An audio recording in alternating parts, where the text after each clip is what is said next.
Hello, everyone. Welcome to the show today. This is Lilian, your girl. Welcome to the show today. We're going to have an amazing show. I have some special guys in the house. Yes.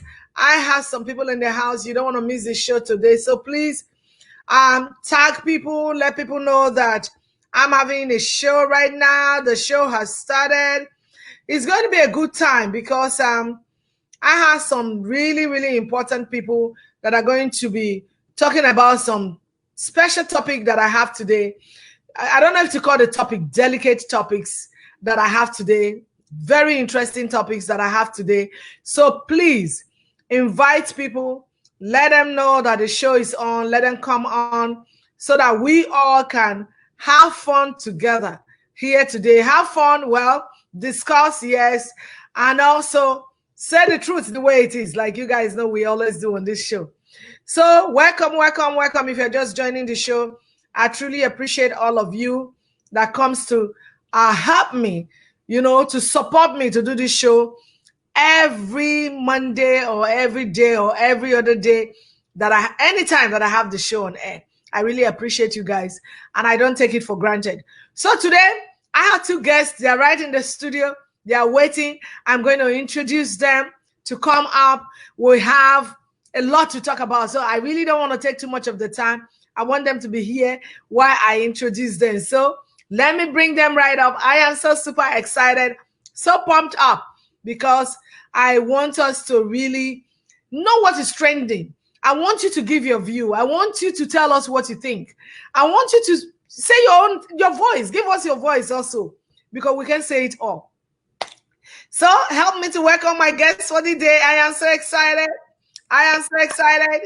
On my top over there is Ambassador Jeffrey Lawrence Osayande. Welcome back again. I know you've been to my show before.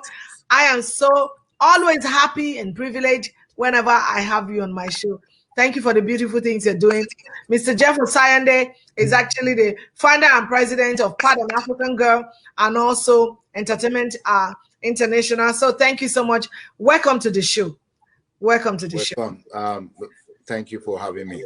Thank you so much. And over there, you can see this handsome dude all the way from Germany, Mr. Raymond.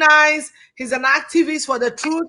He's always telling people what is right and what is truthful in the community. I am so honored and so happy to have you on the show today. Welcome. Thank you for having me. Yes, thank you guys for coming on the show today. So we have a lot to talk about. But before I go into the show, there's something funny. Like when I come on my show, I like to always say something funny to start, to just give everybody that kick to come into the show. So there's something very funny that I saw, a video. I've seen it before, but I saw it again this morning. I'm like, you know what? Let me talk about it because there are a lot of stupid things happening. I'll say stupid. I'm sorry to say that, but there are a lot of things happening and it looks crazy. So there's this little boy, 2 years old. The mother was sitting down, and this boy has a big bottle of beer in his hand, drinking.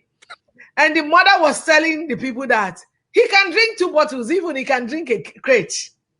It sounds funny, but it's terrible. So I was just asking myself this morning, what's going on in our community, guys? I don't know. What is going on? How can you be giving a little boy bottle of beer to drink? You're killing the liver. Before that boy is 5 years, he's going to have liver cirrhosis. He's going to be in trouble. And people are watching. So do we enjoy people doing evil in our community and we just video it and feel very excited? Or taking the mother and arresting the mother for doing that, because that's child abuse to me. I don't know what you guys think, but that is child abuse. Giving a little boy of 2 years old a bottle of beer to drink and saying he go finish ammo, he go even drink carton self if you give him the carton. What do you guys think? I will let Raymond answer that. Okay, once more, thank you for having me. I think that's a child abuse, because in the very first instance, you don't have to give a child alcohol to drink. Yes. In most medications and most beverages, it is written that keep this out of the reach of children. So a child of 2 years, you give the child alcohol to drink, you're not helping the child. So Absolutely. we really have to snap out of it. That's not a good child upbringing. Exactly. Thank you so much. Thank you. Somebody, I want to welcome all the viewers that are joining us right now. Thank you so much, Atoy. Thanks for joining. Happy said that is wickedness. Absolute wickedness. Because how can you have a little child like that drinking? So there's so many things. And I keep saying that Africans, we always embrace things with our left hand. Because some of these things we think we want to copy, it is not what they are doing in the Western world. It is very different. They only see the bad things and they want to copy the bad things. You should train your children in a good way so that when they grow up, you'll be a proud mother and you'll be a proud father. Anyways, I just wanted to bring that for the opening here. I wasn't happy when I saw it. I was like, if I see this, I'll make sure I arrest the mother and they will take the baby away. That's what they'll do in the Western culture. Go ahead, sir. I would really say, see, when we were growing up, African kids have been taken care of by, I can say, the street, help look after people, the environment. These days it's completely different. You know, you cannot challenge any kids anymore. Yes. You know, you don't even know who's watching behind. Before, if you do anything wrong, your neighbor, somebody passing through can just smack you and leave a message for your parents. Exactly. But the current 20th century we are has come with so many crime, so many things that you're not expecting. You know, so the way they abuse the kid with drink, also immoral things are all things happening at the moment. And there was a girl arrested in Port Harcourt, I think last week, who was abusing a 40-year-old baby. You know, that's a girl. Yeah, it's a nanny abusing a 40-year-old baby. That is a common thing these days. Yes, So the you woman can't imagine that a kid that is left on your care. Yes, you abuse the kid. Yeah. There's a video that is trending as well. Three kids abusing each other. You know, there's 3 kids. So my question now to you, sir, is why do people enjoy videoing this thing instead of doing the correction? You know, because what is happening now, because we have a video with camera in Africa, anything that is bad that is happening, they enjoy to video it and they don't correct. Is this a norm? Are we going to keep staying with these and watching all these things like this? You see, Africa take pride in so many things they do. Poverty is a part of it's a crime. You know, Africa take pride in everything they do because they're trying to copy. They want to belong. Yeah. You know, they copy things that they cannot defend. Yes. So I constantly tell people that the life we live is what we make out of it. You see, African we stuck up in colonization, and we are comparing ourselves with people on the space race. It's going to be difficult for us to catch up. If we don't start disciplining ourselves, then we're going to have issues. A society whereby parents are applauding their children for bad things in the presence of their children. Yes. You know, leaving kids at home and then they go to nightclub. You know, what do you expect the kids to do? Anyway, that will be a topic. I think I'll work on that to bring that kind of a topic up on the show and maybe bring you back again, because people really need to sit up what is going on right now. I think some of them are very, very unacceptable. Anyways, I'm going to go straight into the topics we have today, because we have a lot to talk about today. And I really want you gentlemen to give your views, your opinions, balance it for us, because there's so many things happening. And I know that a lot of people want to get clearance on some of these things. The number one thing I want to talk about today is about somebody who just passed recently. You know, notable man in the community, a legend, like we all know, in the music industry. I want us to give us, I want you guys to give us your own view and your take. The reason is that why I brought this up again is I talked a little bit about it maybe last week on my show, was that, when things are going wrong, our people don't care. And I still use the word lack of care. They don't care. But when the person dies, everybody begins to sing praises. And, you know, it breaks my heart. I can't do so many things. I can only do a little. So it breaks my heart big time. And this is about Majek Fashek, who just died recently. And the reason why I want to talk about it is that I want all of us to sit up. I want all of us to sit up. That when something is happening, I want people to be able to help the person and not when the person has died. Mr. Sayende, I know that you were somebody that you were close to. Did you say something? Just listening to Majek. Okay. Okay. So I know that you were close to him. You understand? So now when he died, tribute to 1 minute. Majek Fashek. Yeah, 1 minute. I know that when he died, a lot of people were saying so many beautiful things about him, which is okay.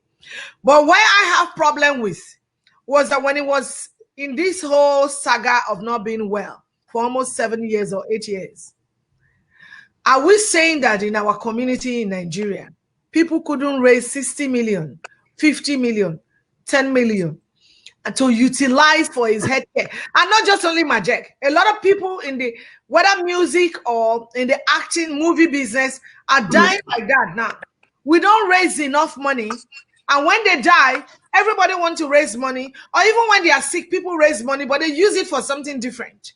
And these people don't get the quality of what they want. I don't know if I'm wrong, but this is what I am observing.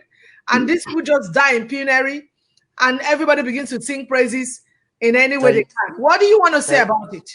Thank you very much. I have not met Raymond before. Probably he might have. I'm very sure he knows me, but I have not met him before. And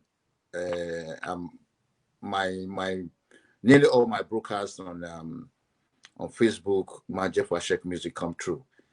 Majek Fashek watch me every time I play his music.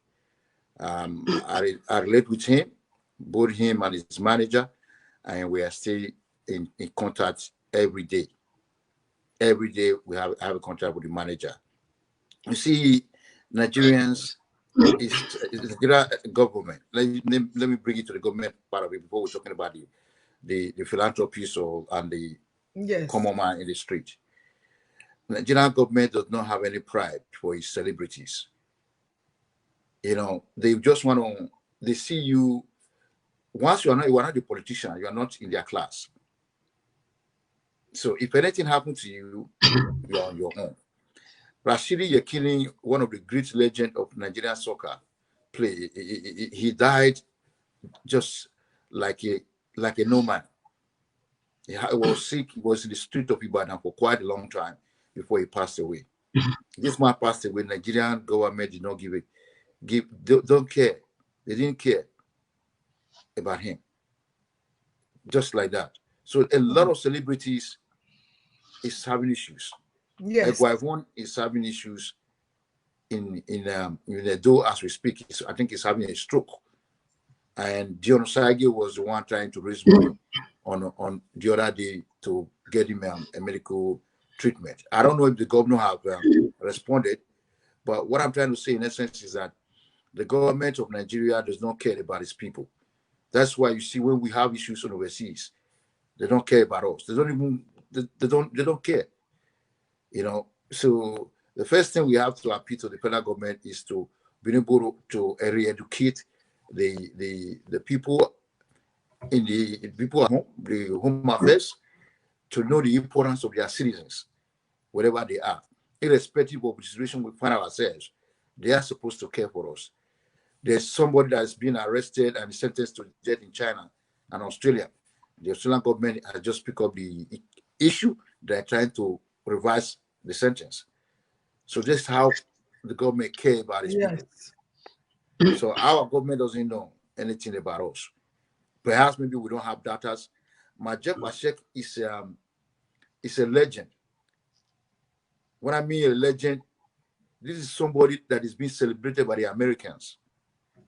But back home where he come from, a prophet they will never recognize.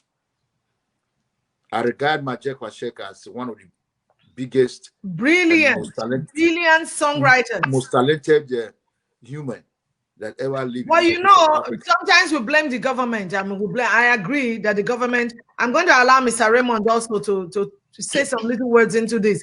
Sometimes we blame the government, which is okay because our government, they're not really doing anything. They don't, like you said, they don't recognize the people who are in the artistic business or in the show business. But you know, I still figure that we are the main reason. The movie makers, the musicians come together, have a structure. Have a structure, have a good database, have money, because economy, you know, if the movie makers and the musicians have a good structure and they know that they have their money, the government will respect you. You wouldn't have a choice. And they will do a lot of the things that you want. There's something trending now, but I'm not going to bring it here because it's going to be a topic for another day for that. You understand? In the movie business, you understand? So the thing is that how structured are we? Even the musicians. Are you telling me that the movie makers and the musicians can come together, raise money, give this guy quality care? I saw one video trending the other time. I think last year I talked about it. I was very upset. The caregivers were giving him a shower and they were videoing him. If it is America, that facility will be sued and closed down, because it's against his privacy. And they did that. This is a musician. So the respect should come from us. We. Yeah. When Majek Fashek was recently, not what happened before, and among the people that came out to support him is Olomide, who single-handedly brought out money, helped Majek, and few other people donated and get Majek out of the country. It wasn't easy to get Majek out of Nigeria. So it required a lot of money, and the manager has done so well. There are a lot of things people don't know about Majek that I know, but I'm not permitted to say that. Yes, please. On the air. Yeah. But the manager is second to none. For somebody to manage Majek, bring him back to the limelight after all the ups and downs, it's not an easy task. Thank you so much. To me, I give him a good credit for that. Yeah, it's okay. What I'm trying to bring out in this whole thing is that, please, our community, we need to pay more attention to our people. We need to, you know, show more love to our people, you know, so that, you know, but let Mr. Raymond Nice, what do you have to say about this thing? Because it's not just only even the movie business and the music business, you understand? What do you have to say in this whole thing about we caring for one another, especially as Nigerians and Africans? Yeah, thank you very much. In my opinion, I think that first, yes, Majek Fashek was a legend. Yes, I met him when I was maybe around 20 something. He was living at Apapa, Crowder's Crescent, #1. There, my godfather, Major F.S. Ali, was there. His elder sister's husband was the major too, living in the same block. So he was in the boys' quarters. He had his girlfriend. He was playing his guitar. Then he did his first demo. He was doing it. The life you live really matters. You see, when he started making money, how did he live his life? And we know that celebrities are mentors to young ones. That's why they really have to be careful the way they live their lives. Like later part of his life, I heard he went into narcotics, drug abuse, alcohol, and the rest of them that led into that. And most people wouldn't want to identify with him on that. So I'm not trying to judge him, but the people want to see people living exemplary lives. Having said that, it's a culture in Nigeria. When you are alive, people don't care about you. But when you are dead, people that have people will, you might be, for example, you might be living in Lagos all through your life. And at age 50, 60, 70, when you die, many people will prefer to go and know your village then. They will escort your corpse to your village and have you buried. So you are valid, you are more valuable to Nigerians at death, not even when you are alive. So it's a culture. And I think the earlier we start getting out of this culture, the better for us.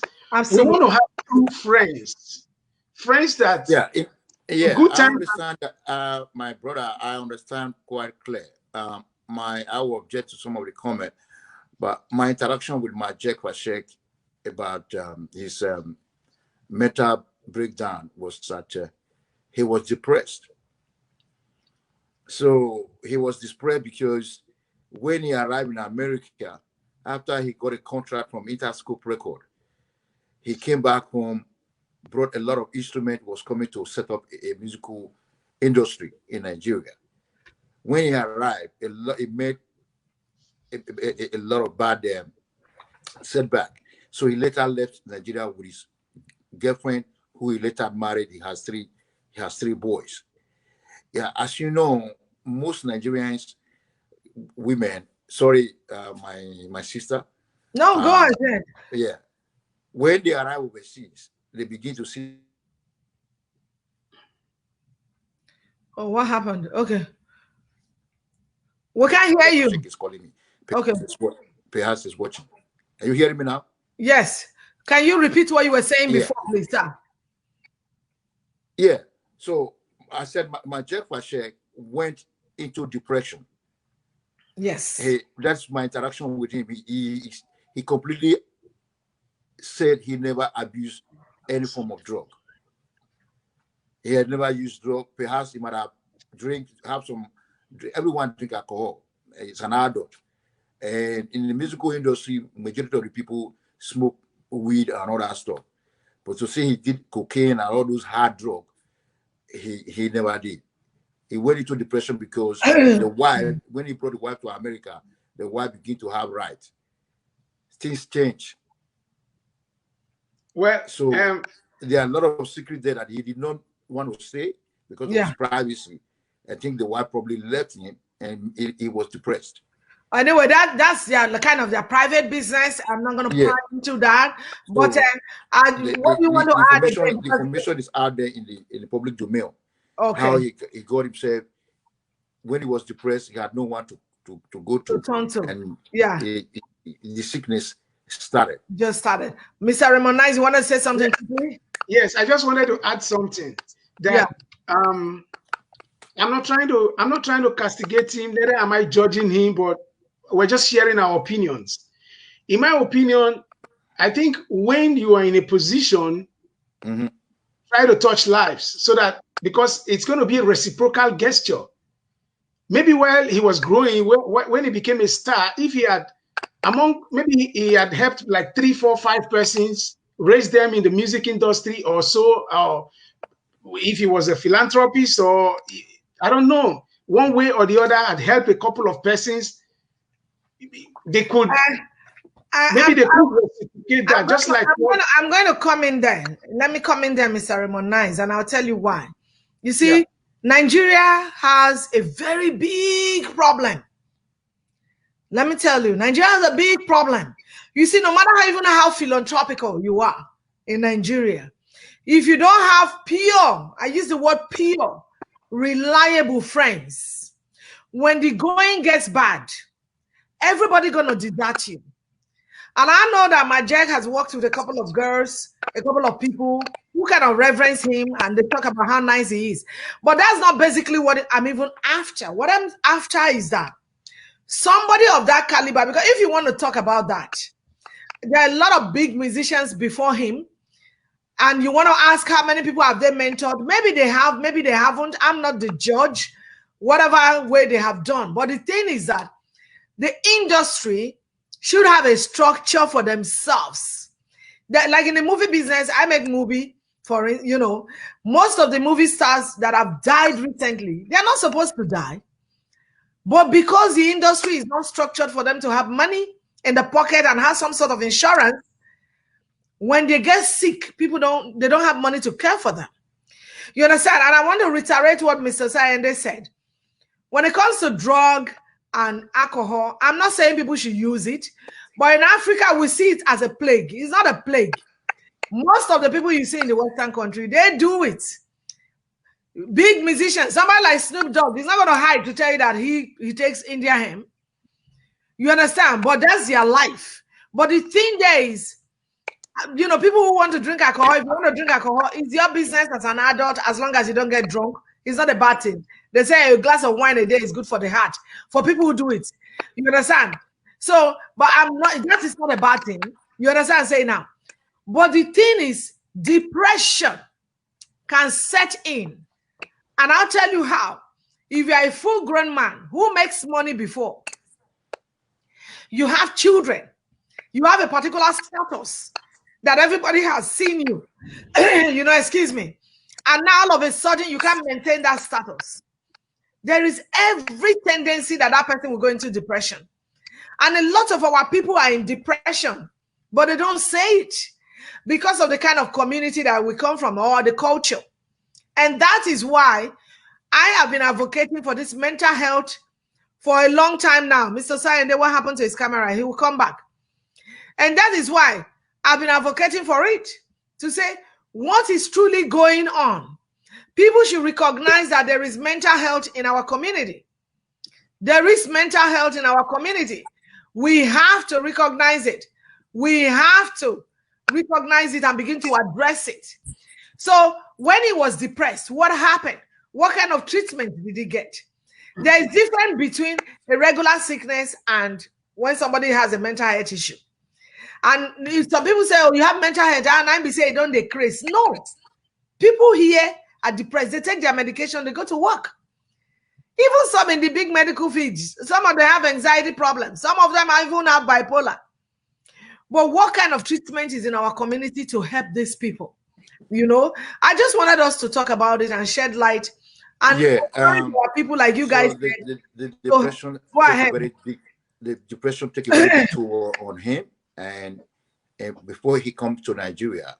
So at that time, he probably have exhausted all his resources. And why in Nigeria, as you know, when you have money, so many people will be your friend. Absolutely. And when the money is finished, everybody will desert you. Yes. Even now that before he passed on, people came back to him trying to remix his music. While he was sick, people used the opportunity to even buy some of his albums from him. I know of about a song did as a little patient. Yeah. Felix Okugbe bought that song for $3,000, or if I'm not mistaken. It was Uzo who started fighting. Hold on, I want to clear something. What did they buy? Are they buying the right, or they're buying? Yeah, he bought the right because he needed money. They bought the right. At that time, he has no mentor. He was sick and wanted money. Instead of them to have supported him, they lured him. They were buying the right of his music. Yeah, they lured him to sign a contract. I think about $3,000 or $4,000. Is that money? Is that money that you use to buy somebody's rights? That is wickedness. I think this was done by Felix Okugbe, if I'm not mistaken. That issue was created a lot of problem after Majek came back from rehab and regained his consciousness. So the issue was trendy for a particular, for a lot.